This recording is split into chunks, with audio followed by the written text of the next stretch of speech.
Nos acompaña también hoy día el abogado José Antonio Nogales.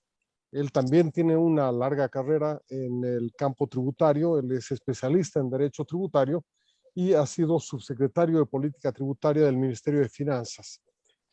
Ambos han estado recientemente trabajando en una identificación, un diagnóstico del sistema tributario en Bolivia, junto con otros especialistas. Algunos de ellos nos acompañan acá, como el doctor Carlos Rocha y el economista José Luis Carvajal, a quienes seguramente tendremos oportunidad de escuchar en una siguiente oportunidad, porque este equipo ha estado trabajando muy intensamente. No, perfecto, muchas gracias. Por favor, doctor Nogales, prenda su micrófono. Ya está. Entendido está.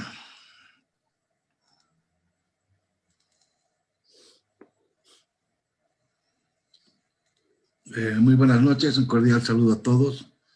Les consulto si se está viendo mi documento.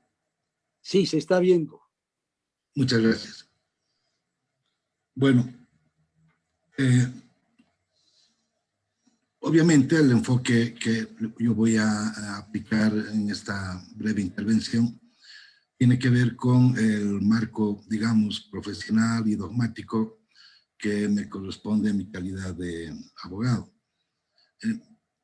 Al respecto, es pertinente decir que la tributación, si bien es un fenómeno económico y financiero, como acaba de ser ampliamente expuesto por Orlando, también es un fenómeno jurídico. Y lo es porque, al fin y al cabo, la obligación de pagar impuestos, la obligación tributaria, emerge de una ley que expresa el poder tributario del Estado, es decir, el poder que tiene el Estado de imponer contribuciones y tributos a sus ciudadanos.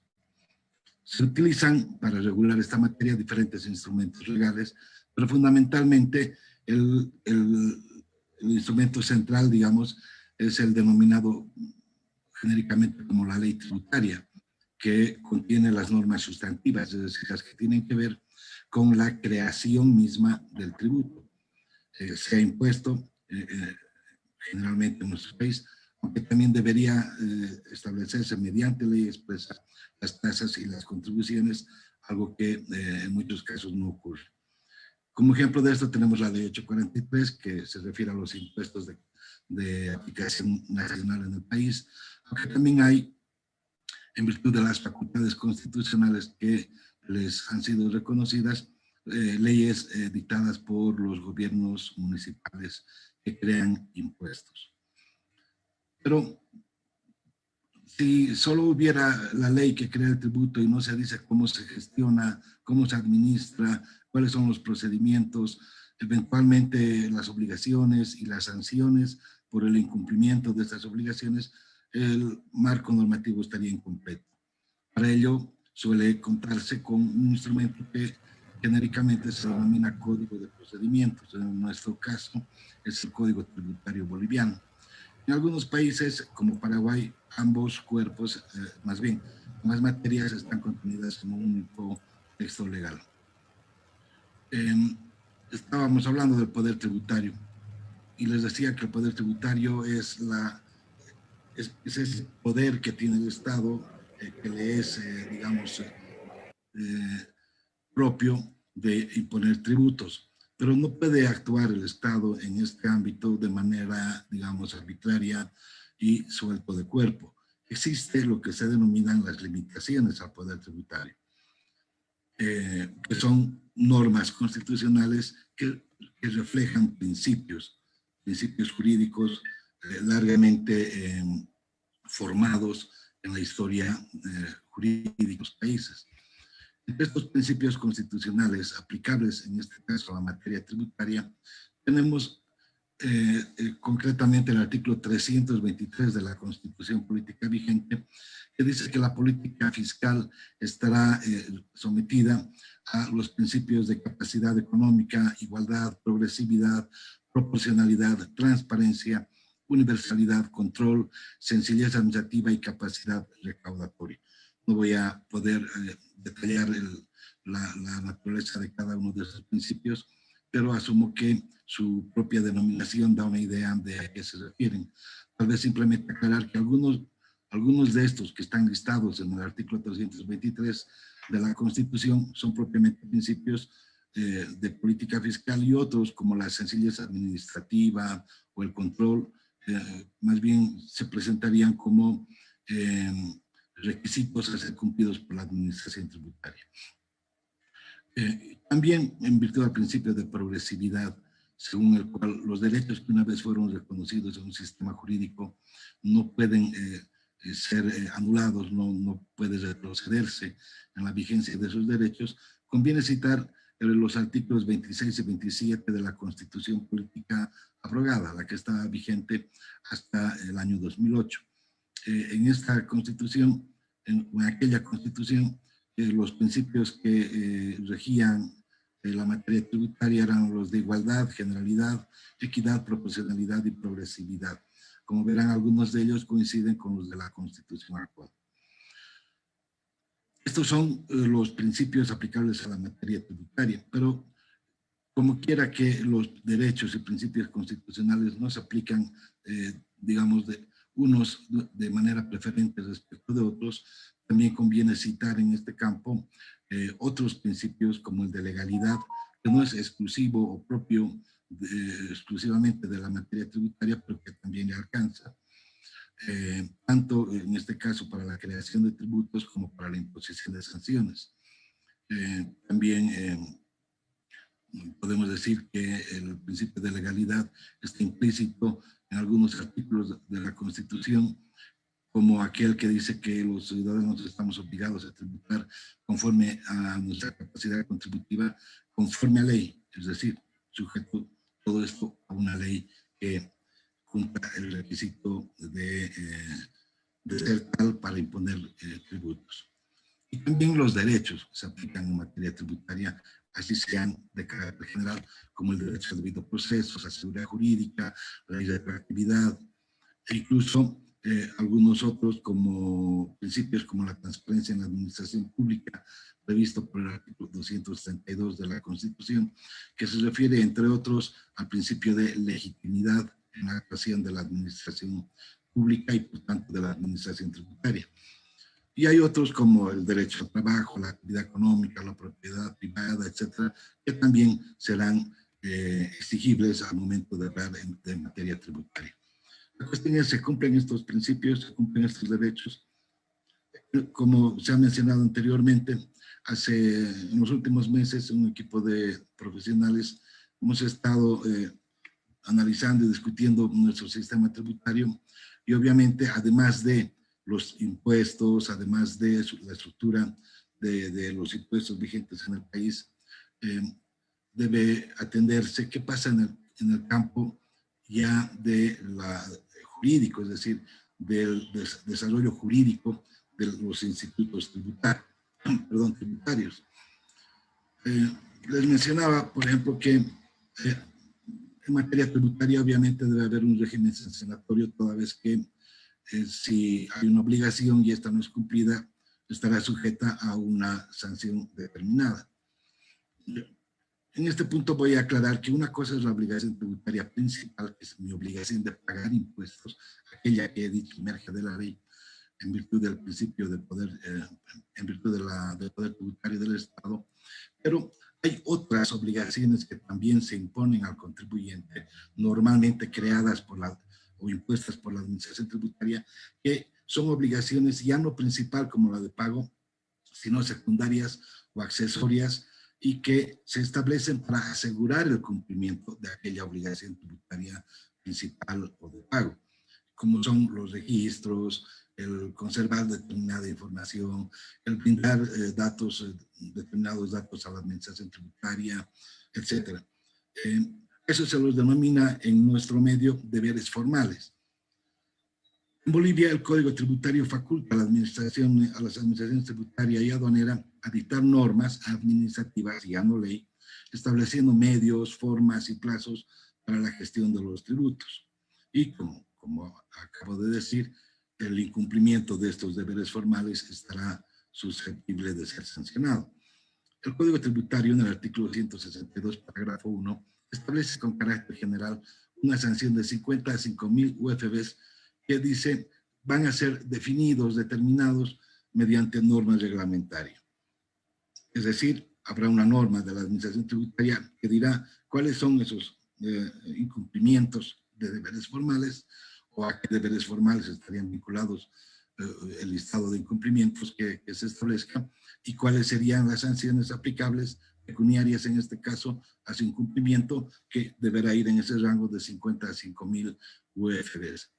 El problema, aunque esto pareciera, digamos, fácil de entender, y de hecho lo es, el problema que identificamos en con este sistema es que obviamente existe discrecionalidad en el buen sentido de la palabra, es decir, discrecionalidad jurídica de la Administración Tributaria para crear obligaciones formales y sancionar su incumplimiento. Es decir, la Administración Tributaria tiene que establecer mecanismos para asegurar el cumplimiento de su función, que es recaudar y controlar el cumplimiento de las obligaciones tributarias. Pero en los hechos, ¿qué es lo que está ocurriendo? Que es la propia Administración Tributaria la que crea las obligaciones tributarias, los deberes formales, más bien. Ella misma, entonces, luego tipifica en aplicación de esa facultad que da el Código Tributario qué pasa con el cumplimiento de esos deberes formales y cuáles son sus sanciones. Todo esto hace cuestionable el principio, el apego de este mecanismo al principio de legalidad, porque es la propia Administración Tributaria finalmente la que establece las obligaciones, establece el cumplimiento, las formas de cumplimiento de esas obligaciones, impone sanciones, cuando por principio de legalidad constitucionalmente consagrado, las sanciones solamente pueden imponerse mediante ley. Suele decirse que no hay sanción si no hay previa ley que así lo establezca. En este caso, el Código Tributario ha delegado, cuando ha dicho que mediante reglamento se van a definir las conductas y se van a distribuir las sanciones, en nuestro criterio, en incumplimiento de ese principio de legalidad constitucional. Ustedes van a advertir cómo, por ejemplo, en esta normativa vigente de la Administración Tributaria, se discrimina entre personas naturales y jurídicas, cual si el incumplimiento de un deber formal fuese más grave cuando soy persona jurídica que cuando soy persona natural. Parece casi lógico asumir una especie de sensibilidad social y gravar a las personas jurídicas, a las empresas, de una manera más fuerte, porque así es como está ocurriendo, que a las personas naturales. Pero eso no refleja la realidad, porque puede haber fácilmente una empresa unipersonal, una pequeña, una pyme, una empresa pequeña, que tiene un movimiento, una capacidad económica, un nivel mucho más pequeño en términos patrimoniales que, por ejemplo, un abogado que puede tener muchos mayores ingresos. Pero al abogado, por ser persona natural, se le aplica una sanción menor por un incumplimiento idéntico al que pudiera cometer una persona jurídica, que no siempre son grandes empresas. En este contexto, en nuestro criterio, deberían redefinirse las facultades de la Administración Tributaria y Aduanera en esta materia, idealmente devolverse al Código Tributario como teníamos en el anterior Código Tributario, en la Ley 1342, multas fijas establecidas mediante ley, y asegurar de este modo que la multa nunca deba ser mayor al tributo que se hubiera emitido, o si no hay tributo emitido, cuando es un deber formal no vinculado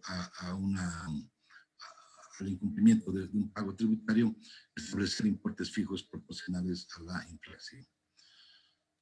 Otro tema que he mencionado como principios constitucionales vinculados a la materia tributaria es el de la imprescriptibilidad de la deuda tributaria.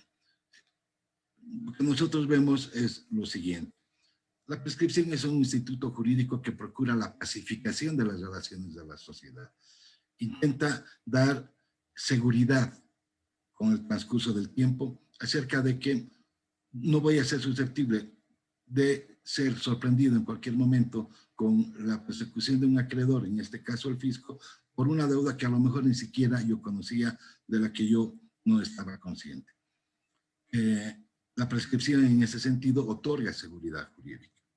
Este es un instituto que ha sido asimilado por diferentes materias del derecho, inclusive en materia penal. Y la doctrina tributaria en materia de tributaria, doctrina jurídica en materia tributaria, también ha asimilado este instituto, tanto para las acciones de la administración tributaria de control y fiscalización, como de determinación e incluso para el cobro de los adeudos tributarios. Es decir, si la administración tributaria no ejercita sus facultades en estas materias en un determinado tiempo, esas acciones prescribirán, ya no las podrá ejercitar. Este instituto está regulado a través del Código Tributario en nuestro país, específicamente a partir de su artículo 59. En la versión original de la Ley 2492 del año 2003, que es el Código Tributario vigente, se otorgó a la Administración Tributaria un plazo de 4 años para ejercitar su facultad de ejecución tributaria.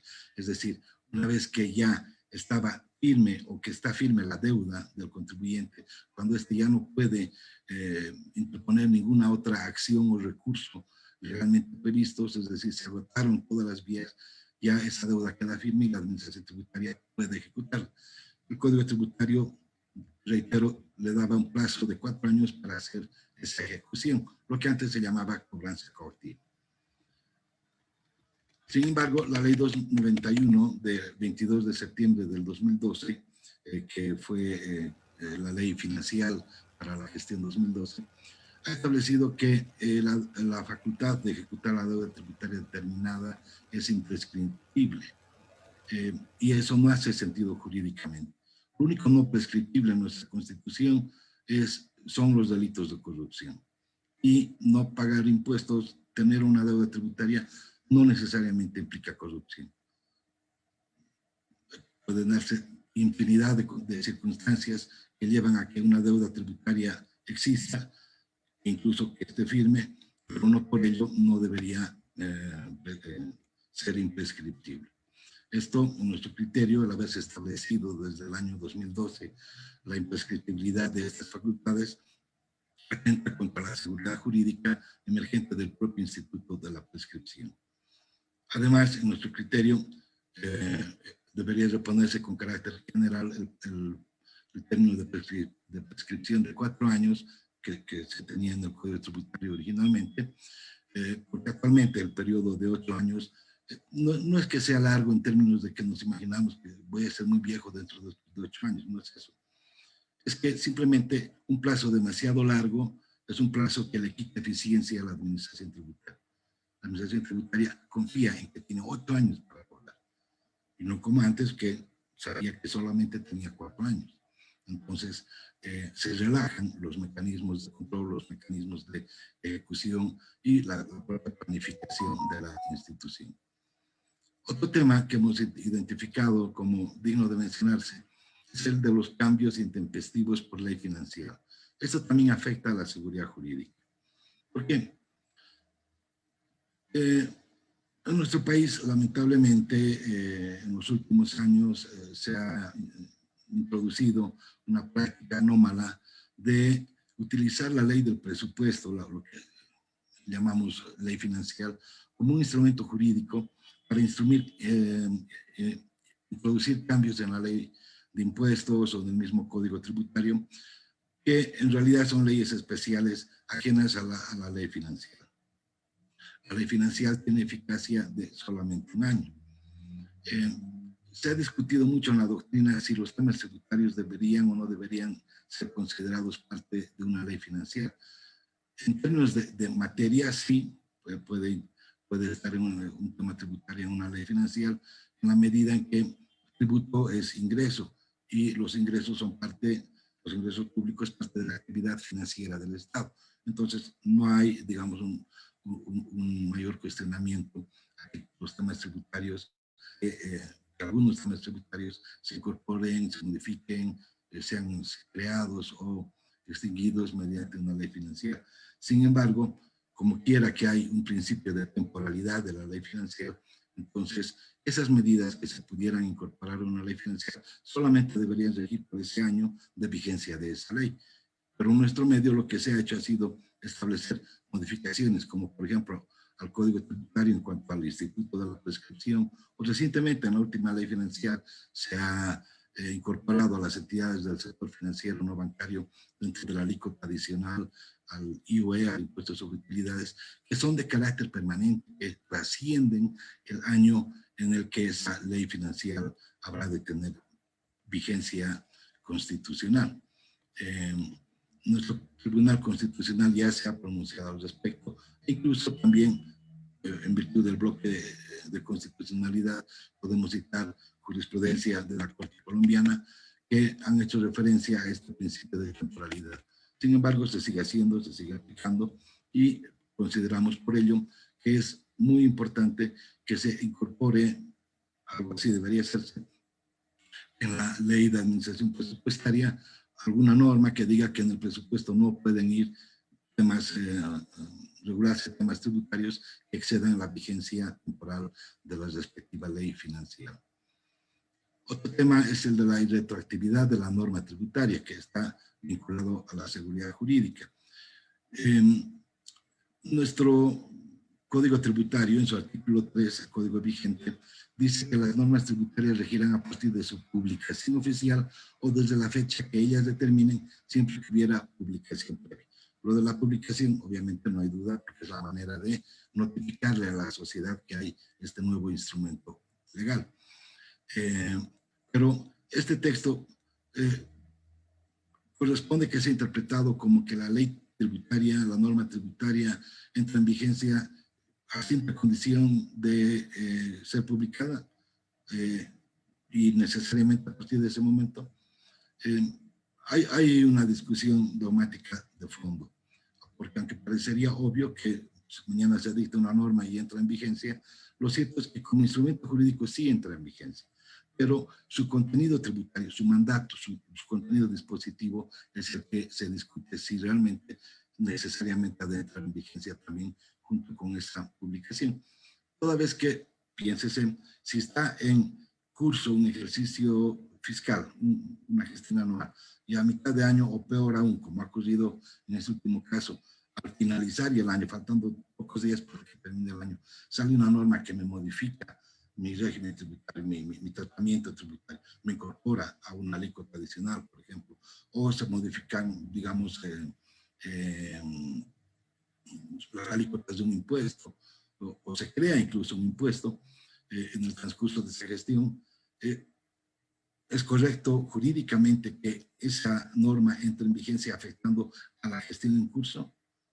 Esa es la gran discusión. Antes teníamos este tema resuelto a través del artículo 9 del anterior Código Tributario, que decía que las normas tributarias regirán desde la fecha de su publicación, lo mismo que dice el actual Código Tributario, o habiéndose hecho esta desde la fecha que ellas lo determinen. También lo dice el Código actual. Pero en el Código anterior se decía, sin perjuicio de lo dispuesto en los apartados siguientes. 1. Las normas referentes a la existencia y cuantía del tributo regirán desde el primer día del año calendario siguiente al de su publicación, cuando se trate de tributos que determinen o liquiden por periodos anuales o mayores, y desde el primer día del mes siguiente cuando se trate de periodos mensuales.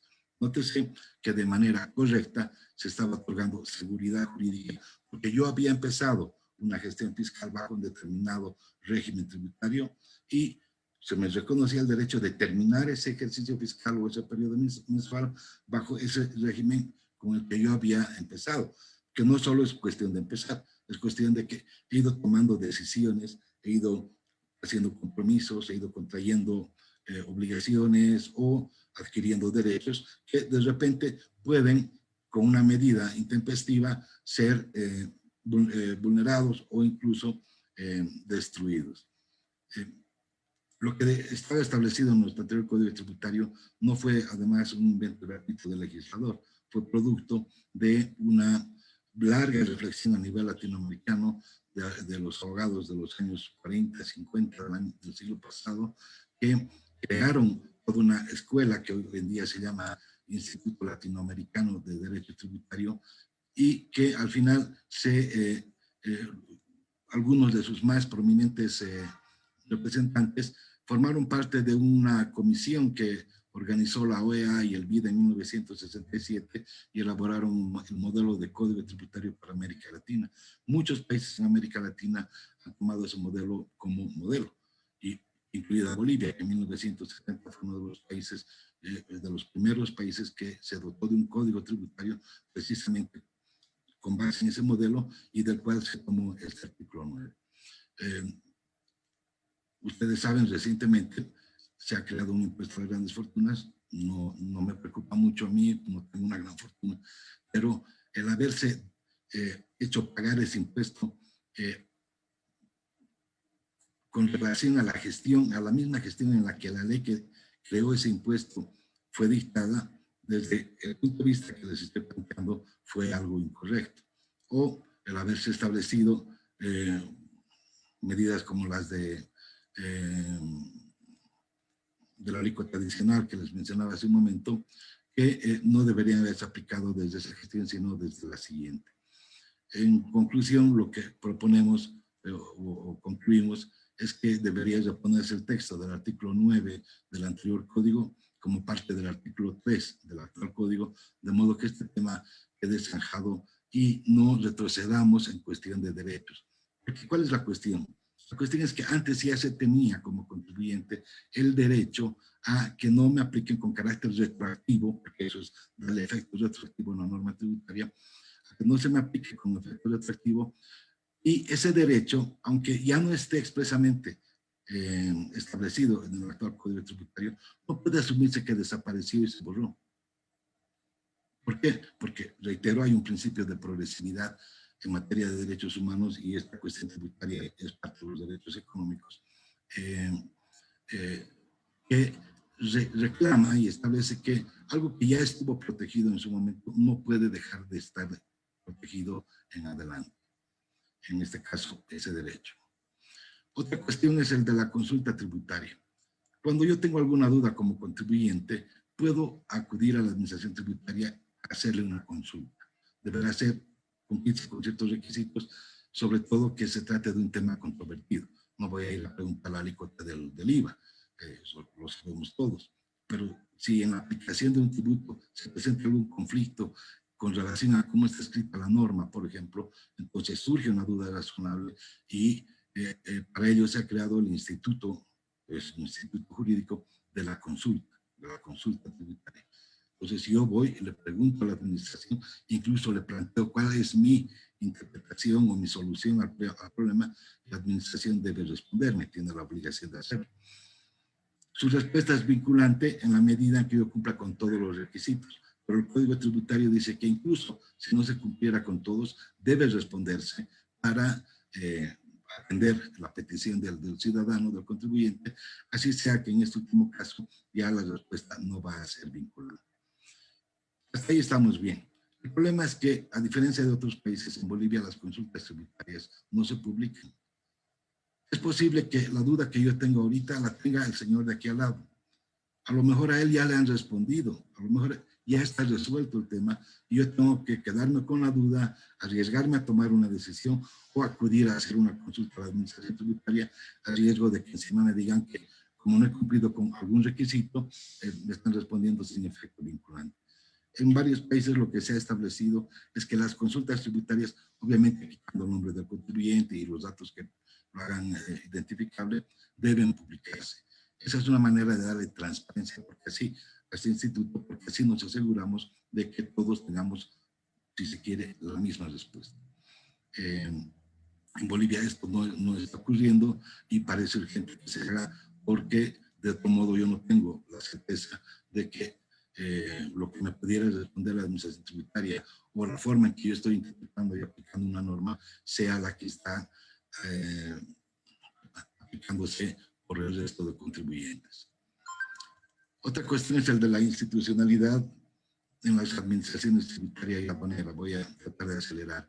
Miren, la ley del Servicio de Impuestos Nacionales, así como la ley de aduanas, establecen que estas entidades deben ser dirigidas por un directorio y por un presidente de ese directorio, que deben designarse a través de ternas del Congreso, de la Asamblea Legislativa, ¿no? Bueno, cuando se escribieron era el Congreso Nacional, y que con base en esas ternas van a ser elegidos estos ejecutivos de estas entidades, con lo que se procura a través de esas leyes que se tenga al personal y a los ejecutivos más idóneos y mejor calificados, que haya un verdadero concurso de méritos.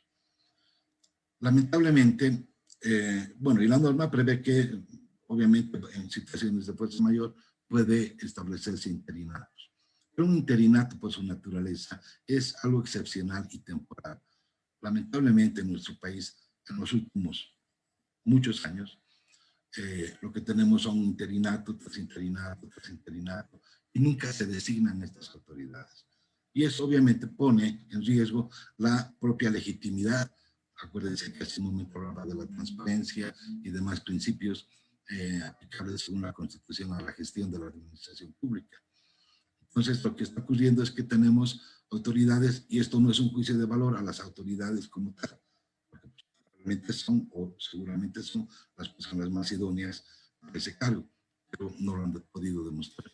No nos consta, no lo sabemos, y además no es lo que dice la ley. Entonces, ese es un tema que también hemos identificado como algo que está poniendo en duda la digamos, el cumplimiento de la verdadera naturaleza de lo que son los interinatos versus la obligación de designarse autoridades conforme a los mecanismos legalmente establecidos. Otra cuestión es la que tiene que ver con los derechos de los contribuyentes, porque hasta ahora, siempre que se habla de tributos, se habla desde un punto de vista de obligación. Les he hablado de obligaciones tributarias principales, de las obligaciones secundarias o accesorias, o deberes formales, pero los contribuyentes también tenemos derechos. Y esos derechos emergen de la propia Constitución, los derechos que he mencionado al principio.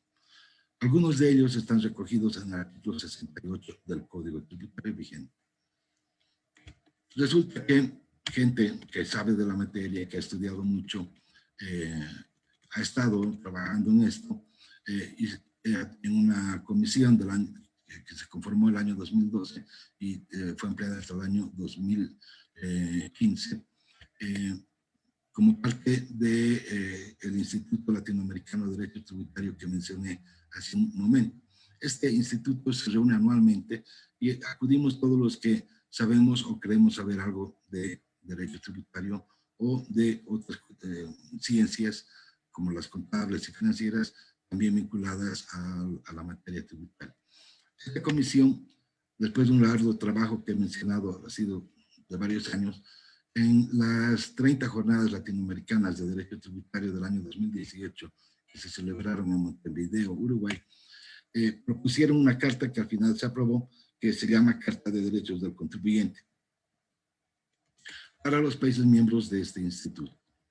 Esta carta explica con detalle los ámbitos de protección del contribuyente, vinculándolos con las cartas de derechos humanos y derechos fundamentales. Es decir, no es una lista de deseos, no es una copia, digamos, de lo que se supone que son derechos de los contribuyentes, sino que es un trabajo jurídico científico que ha recogido inclusive jurisprudencia de la Corte Interamericana de Derechos Humanos para traducir esos pronunciamientos de los expertos en una carta de derechos de los contribuyentes.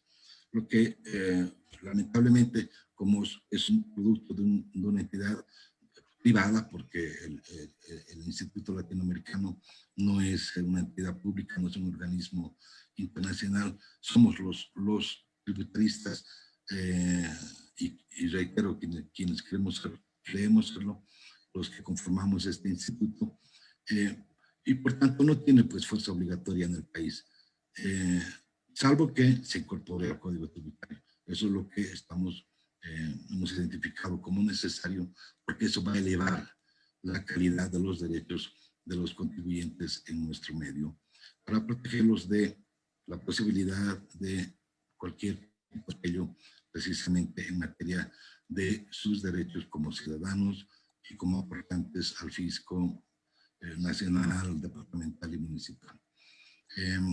Otra cuestión que tiene que ver con lo que ya mencionó Orlando es el de las rentas del trabajo de las personas naturales. Él ya ha explicado esto como como está en la realidad a través de números.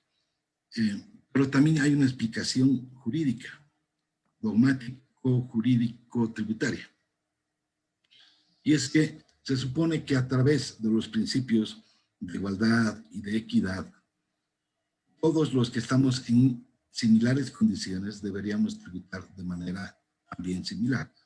Es decir, igualdad entre iguales. Y reconocer que hay otros iguales entre ellos, pero que son diferentes de nosotros y que merecen otro tratamiento, y por eso también se habla de un trato desigual entre desiguales. Eso es lo que se entiende que es lo más justo. Y a eso se llama equidad.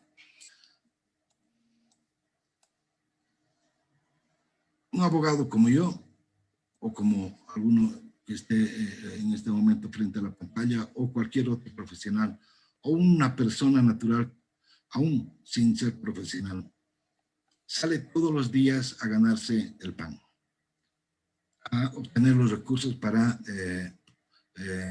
cubrir las necesidades propias y de su entorno familiar. Salimos en las mismas condiciones, pero si soy asalariado, tengo un tratamiento tributario, como ha explicado Orlando, o si soy independiente, tengo otro tratamiento tributario. Si soy asalariado, estoy sujeto al IRS y IVA con una serie de descuentos que al final me llevan prácticamente a una tributación muy, muy pequeña. Doctor, le pediría que vayamos cerrando porque nos está terminando el tiempo. Con todo gusto, pero si soy un profesional independiente, tengo, como estoy sujeto al IVA, tengo otro tratamiento tributario. Esta diferencia en el trato es la que también justifica no solo la realidad económica que ha mencionado Orlando, que se establezca una igualdad de derechos a través de lo que nosotros hemos identificado que sería el instrumento idóneo, y es la creación de un impuesto a la renta de las personas naturales con un mínimo imponible y todo aquello, pero y diferentes tramos, pero que traería equidad o devolvería equidad a esta cuestión. Finalmente, y justamente termino con esto, hemos estado hablando en todo este momento de los principios constitucionales aplicables a la materia tributaria. He dicho que están enumerados en la Constitución, pero no están definidos en ningún lugar, en ninguna norma jurídica. Lo que entendemos de ellos es lo que entendemos por el dogma, es por lo que leemos en algún libro, pero no están establecidos legalmente. Por tanto, nuestra preocupación es que se incorpore en el Código Tributario algún título normativo que defina qué son esos principios constitucionales dispuestos para la materia fiscal por la Constitución Política del Estado.